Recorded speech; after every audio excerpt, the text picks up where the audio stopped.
శివోహం అంటే ఏంటంటే శుద్ధమైన శివని అహం. శుద్ధమైన అహం అంటే నేను. నేను రెండు రకాల నేను. ఒకటి అనంతమైన ఇన్ఫినిటీ రియల్ నేను.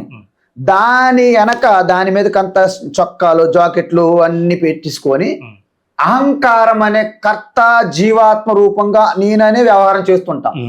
ఇది ఒరిజినల్ నేను కాదు, ఇది డూప్లికేట్ నేను. సో డూప్లికేట్ నేను ఎలాగైంది? ఒరిజినల్ నేననే శివ ప్లస్ ఈ ఉపాధి ఆ అహంకారంగా తయారయ్యాము. ఇప్పుడు అహంకారం అంటే అహంకర్త, దీన్ని అహంకారం.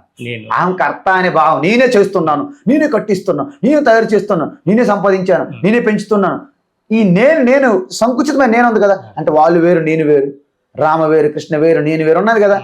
సో ఈ నేననే సంకుచితమైన పరిచ్ఛిన్నమైన నేనికి అహంకారం అంటారు.